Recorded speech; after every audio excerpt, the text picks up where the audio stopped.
কথাশিল্পী শরৎচন্দ্র চট্টোপাধ্যায় রচিত পথের দাবি উপন্যাস একটি রাজনৈতিক উপন্যাস।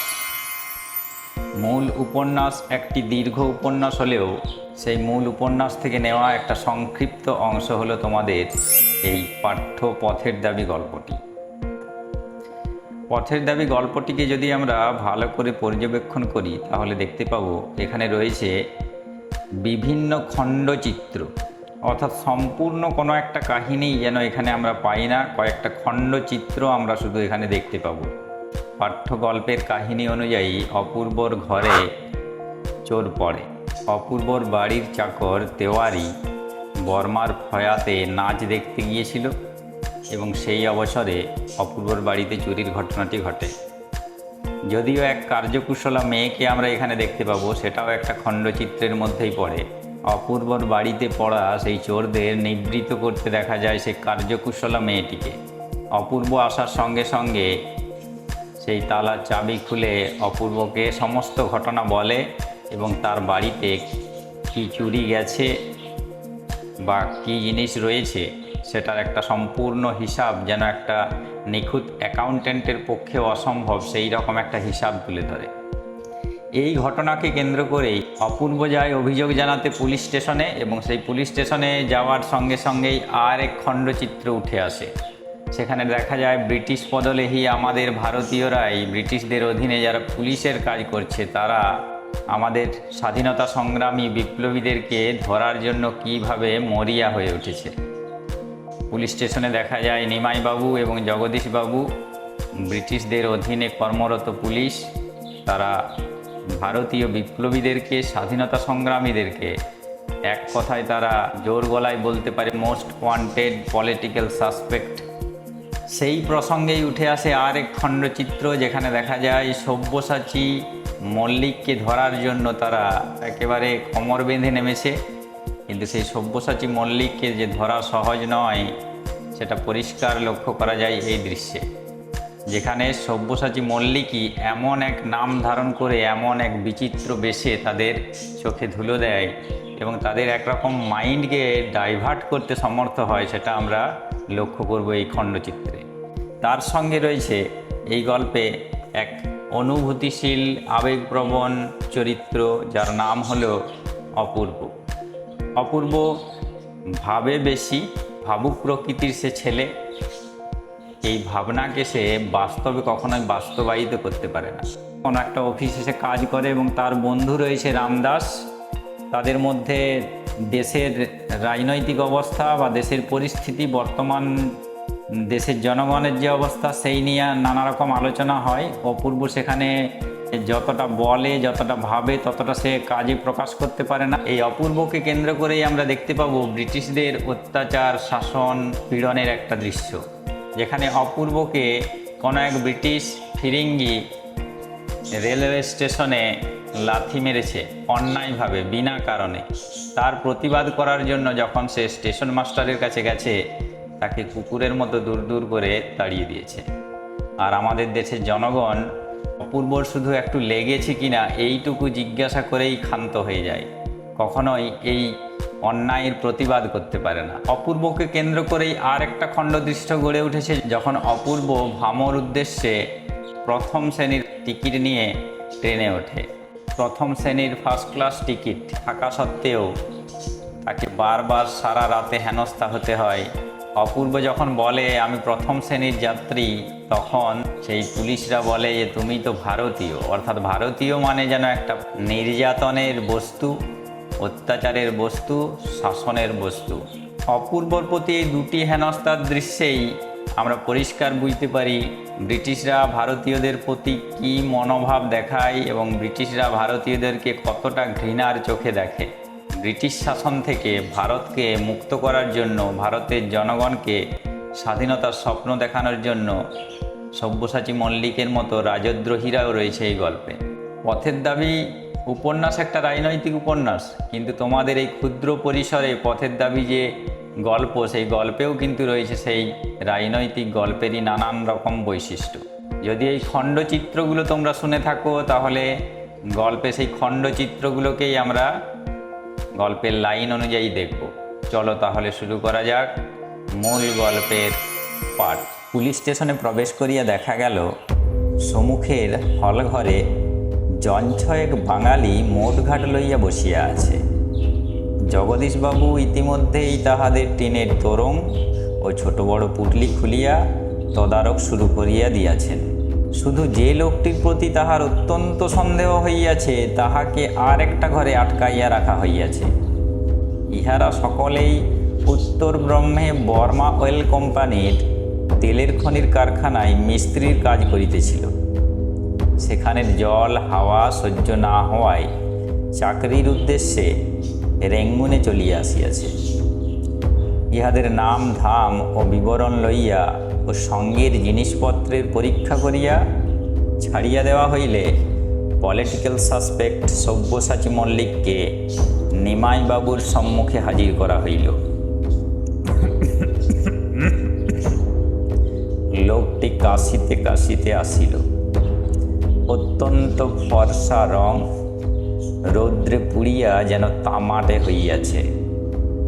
বয়স 30-32 অধিক নয়, কিন্তু ভারী রোগা দেখাইল।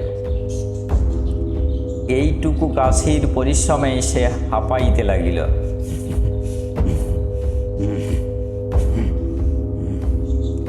সহসা আশঙ্কা হয় সংসারের মেয়াদ বোধ করি বেশি দিন নাই। ভিতরের কি একটা দুরারোগ্য রোগে সমস্ত দেহটা যেন দ্রুত বেগে ক্ষয়ের দিকে ছুটিয়াছে। কেবল আশ্চর্য সেই রোগা মুখের অদ্ভুত দুটি চোখের দৃষ্টি। সে চোখ ছোট কি বড়, টানা কি গোল, দীপ্ত কি প্রবাহহীন, এই সকল বিবরণ দিতে যাওয়াই বৃথা। অত্যন্ত গভীর জলাশয়ের মতো কি যে তাহাতে আছে, ভয় হয় এখানে খেলা চলিবে না। সাবধানে দূরে দাঁড়ানোই প্রয়োজন। ইহারই কোনো অতল তলে তার ক্ষীণ প্রাণ শক্তিটুকু লুকানো আছে। মৃত্যুও সেখানে প্রবেশ করতে সাহস করে না। কেবল এই জন্যই যেন সে আজও বাঁচিয়া আছে।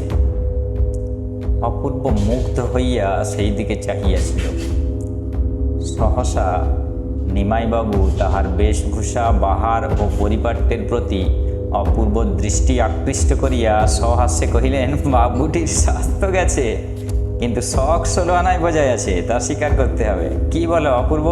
এতক্ষণে অপূর্ব তাহার পরিচ্ছদের প্রতি দৃষ্টিপাত করিয়া মুখ ফিরাইয়া হাসি গোপন করিল। তাহার মাথার সম্মুখের দিকে বড় বড় চুল, কিন্তু ঘাড় ও কানের দিকে নাই বলিলেই চলে। এমনি ছোট করিয়া ছাটা। মাথায় চেরা সিথি, অপর্যাপ্ত তৈল নিষিক্ত কঠিন রুগ্ন কেশ হইতে নিদারুণ নেবু তেলের গন্ধে ঘর ভরিয়া উঠিয়াছে।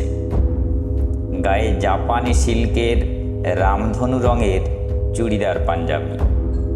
তাহার বুক পকেট হইতে বাঘ আঁকা একটা রুমালের কিয়দংশ দেখা যাইতেছে। উত্তরীয়ের কোনো বালাই নাই।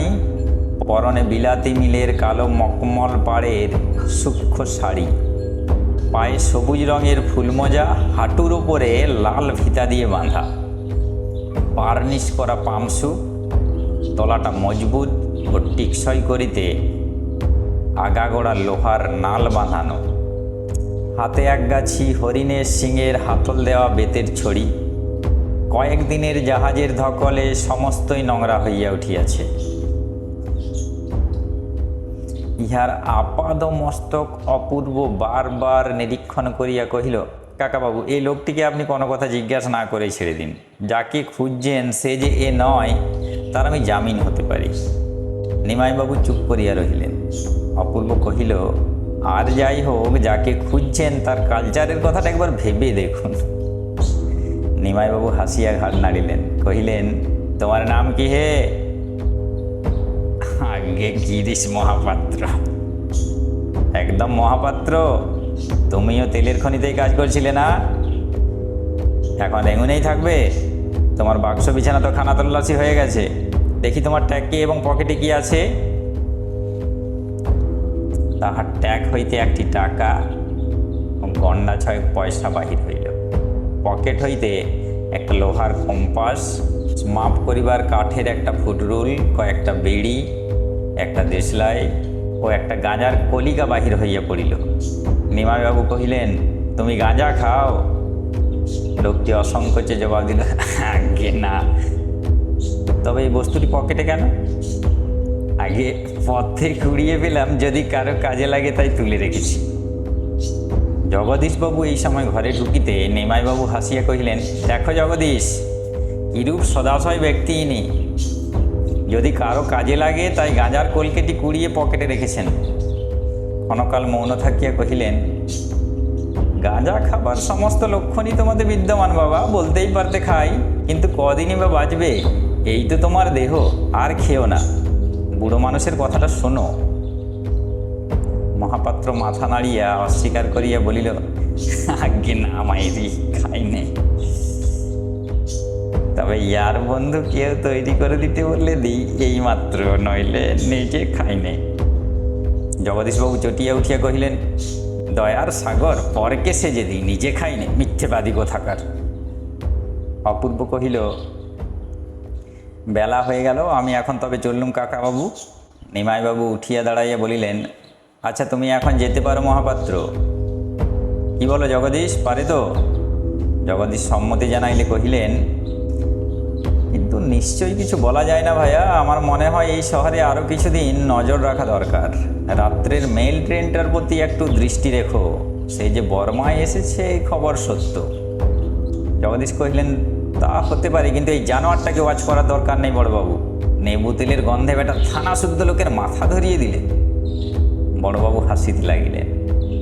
অপূর্ব পুলিশ স্টেশন হইতে বাহির হইয়া আসিল এবং প্রায় তাহার সঙ্গে সঙ্গেই মহাপাত্র আর ভাঙা টিনের তোরং ও চাটাই জড়ানো ময়লা বিছানার বান্ডিল বগলে চাপিয়া ধীর মন্থর পদে উত্তর দিকের রাস্তা ধরিয়া সোজা প্রস্থান করিল। আশ্চর্য এই যে এত বড় সব্যসাচী ধরা পড়িল না, কোনো দুর্ঘটনা ঘটিল না, এমন সৌভাগ্যকেও অপূর্বর মন যেন গ্রাহ্যই করিল না। বাসায় ফিরিয়া দাড়ি গোপ কামানো হইতে শুরু করিয়া সন্ধ্যাহ্নিক, স্নানাহার, পোশাক পরা, অফিস যাওয়া প্রভৃতি নিত্য কাজগুলো বাধা পাইল না সত্য, কিন্তু ঠিক কী যে সে ভাবিতে লাগিল তাহার নির্দেশ নাই। অথচ চোখ, কান ও বুদ্ধি তাহার সাংসারিক সকল ব্যাপার হইতেই একেবারে যেন বিচ্ছিন্ন হইয়া কোনো এক অদৃষ্ট অপরিজ্ঞাত রাজবিদ্রোহী চিন্তাতেই ধ্যানস্থ হইয়া রহিল। এই অত্যন্ত অন্যমনস্কতা তলোয়ার কর লক্ষ্য করিয়া চিন্তিত মুখে জিজ্ঞাসা করিল, আজ বাড়ি থেকে কোনো চিঠি পেয়েছেন নাকি? কই না, বাড়ির খবর সব ভালো তো? অপূর্ব কিছু আশ্চর্য হইয়া কহিল, যতদূর জানি সবাই ভালোই তো আছেন। রামদাস আর কোনো প্রশ্ন করিল না। টিফিনের সময় উভয়ে একত্র বসিয়া জলযোগ করিত। রামদাসের স্ত্রী অপূর্বকে একদিন স্বনির্বন্ধ অনুরোধ করিয়াছিলেন, যতদিন তাহার মা কিংবা বাটির আর কোনো আত্মীয়া নারী এদেশে আসিয়া বাসার উপযুক্ত ব্যবস্থাদি না করেন, ততদিন এই ছোট্ট বহিনের হাতের তৈরি যৎসামান্য মিষ্টান্ন প্রত্যহ তাহাকে গ্রহণ করিতেই হইবে। অপূর্ব রাজি হইয়াছিল। আপিসের একজন ব্রাহ্মণ পিয়াদা এই সকল বহিয়া আনিত। আজও সে নিরালা পাশের ঘরটায় ভোজ্য বস্তুগুলি যখন সাজাইয়া দিয়া গেল, তখন আহারে বসিয়া অপূর্ব নিজেই কথা পারিল। কাল তাহার ঘরে চুরি হইয়া গেছে, সমস্তই যাইতে পারিত, কেবল উপরের সেই খ্রিস্টান মেয়েটির কৃপায় টাকা কড়ি ছাড়া আর সমস্তই বাঁচিয়াছে। সে চোর তাড়াইয়া দরজায় নিজের তালা বন্ধ করিয়াছে। আমি বাসায় পৌঁছিলে চাবি খুলিয়া দিয়া অনাহুত আমার ঘরে ঢুকিয়া ছড়ানো জিনিসপত্র গুছাইয়া দিয়াছে। সমস্ত ফর্দ করিয়া কি আছে আর কি গেছে তার এমন নিখুঁত হিসাব করিয়া দিয়াছে যে বোধ হয় তোমার মতো এক পাশ করা অ্যাকাউন্টেন্টের পক্ষেও বিস্ময়কর। বাস্তবিক এমন তৎপর এত বড় কার্যকুশলা মেয়ে আর যে কেহ আছে মনে হয় না হে তলোয়ারকর। তাছাড়া এত বড় বন্ধু। রামদাস কহিল, তারপর? অপূর্ব বলিল, দেওয়ারি ঘরে ছিল না, বর্মা নাচ দেখতে ফয়ায় গিয়েছিল। ইত্যবসরে এই ব্যাপার। তার বিশ্বাস এ কাজ ও ছাড়া আর কেউ করেনি। আমারও অনুমান কতকটা তাই, চুরি না করুক সাহায্য করেছে। তারপরে সকালে গেলাম পুলিশে খবর দিতে, কিন্তু পুলিশের দল এমন কাণ্ড করলে, এমন তামাশা দেখালে যে ও কথা আর মনেই হলো না। এখন ভাবছি, যা গেছে তা যাক, তাদের চোর ধরে দিয়ে আর কাজ নেই, তারা বরঞ্চ এমনি ধারা বিদ্রোহী ধরে ধরেই বেড়াক। এই বলিয়া তাহার গিরিশ মহাপাত্র ও তাহার পোশাক পরিচ্ছদের বাহার মনে পড়িয়া হঠাৎ হাসির ছটায় যেন দম আটকাইবার উপক্রম হইল। হাসি থামিলে সে বিজ্ঞান ও চিকিৎসা শাস্ত্রে অসাধারণ পারদর্শী বিলাতের ডাক্তার উপাধিধারী রাজশত্রু মহাপাত্রের স্বাস্থ্য, তাহার শিক্ষা ও রুচি, তাহার বল বীর্য, তাহার রামধনু রঙের জামা, সবুজ রঙের মোজা ও লোহার নাল ঠোকা পামসু, তাহার নেবুর তেলের গন্ধবিলাস, সর্বোপরি তাহার পরহিতায় ও গাঁজার কলিকাটির আবিষ্কারের ইতিহাস সবিস্তারে বর্ণনা করিতে করিতে তাহার উৎকট হাসির বেগ গণমতে আর একবার সংবরণ করিয়া শেষে কহিল, তলোয়ার কট, মহা হুঁশিয়ার পুলিশের দলকে আজকের মতো নির্বোধ আহাম্মক হতে বোধ করি কেউ কখনো দেখেনি। অথচ গভর্নমেন্টের কত টাকায় না এরা বুনো হাঁসের পিছনে ছুটাছুটি করে অপব্যয় করলে। রামদাস হাসিয়া কহিল, কিন্তু বুনো হাঁস ধরাই যে এদের কাজ, আপনার চোর ধরে দেবার জন্য এরা নেই। আচ্ছা, এরা কি আপনাদের বাংলাদেশের পুলিশ? অপূর্ব কহিল, হ্যাঁ। তাছাড়া আমার বড় লজ্জা এই যে এদের যিনি কর্তা তিনি আমার আত্মীয়, আমার পিতার বন্ধু, বাবাই একদিন এর চাকরি করে দিয়েছিলেন। রামদাস কহিল, তাহলে আপনাকেই হয়তো আরেকদিন প্রায়শ্চিত্ত করতে হবে। কিন্তু কথাটা বলিয়া ফেলিয়া সে একটু অপ্রতিভ হইয়া চুপ করিল। আত্মীয়ের সম্বন্ধে এরূপ একটা মন্তব্য প্রকাশ করা হয়তো শোভন হয় নাই। অপূর্ব তাহার মুখের প্রতি চাহিয়া অর্থ বুঝিল, কিন্তু এই ধারণা যে সত্য নয় ইহাই সতেজে ব্যক্ত করিতেছে জোর করিয়া বলিল, আমি তাকে কাকা বলি, আমাদের তিনি আত্মীয় শুভাকাঙ্ক্ষী, কিন্তু তাই বলে আমার দেশের চেয়ে তো তিনি আপনার নন, বরঞ্চ যাকে তিনি দেশের টাকায় দেশের লোক দিয়ে শিকারের মতো তাড়া করে বেড়াচ্ছেন তিনি ঢের বেশি আমার আপনার। রামদাস মুচকিয়া একটু হাসিয়া কহিল, বাবুজি, এসব কথা বলার দুঃখ আছে।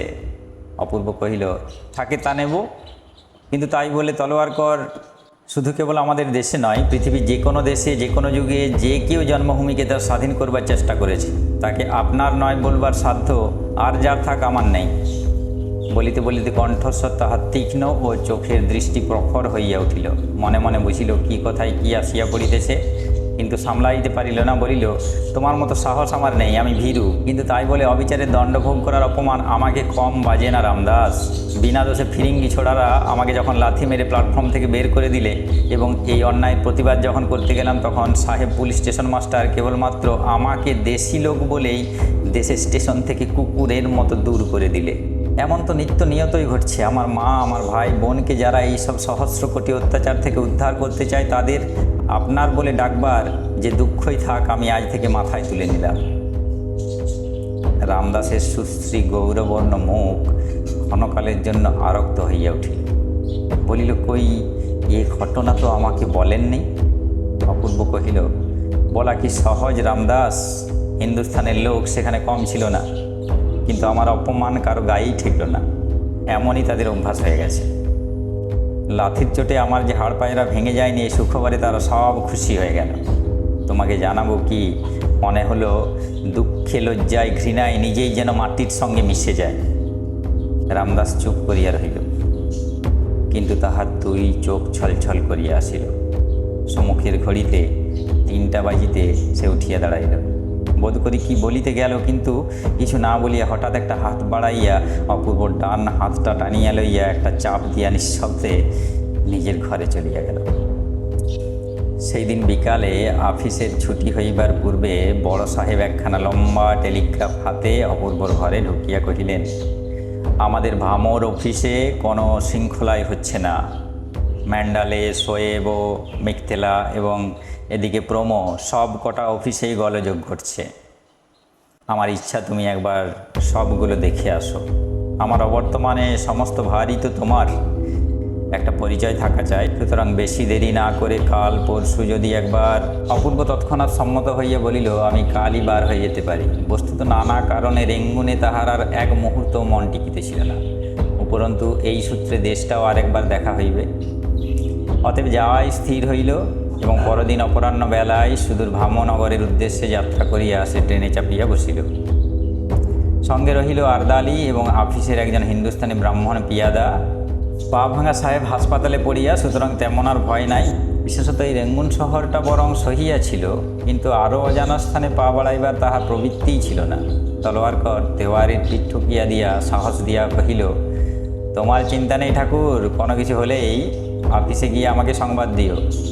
গাড়ি ছাড়িতে বোধ করি তখনও মিনিট 5 বিলম্ব ছিল। অপূর্ব হঠাৎ চকিত হইয়া বলিয়া উঠিল, ওই যে।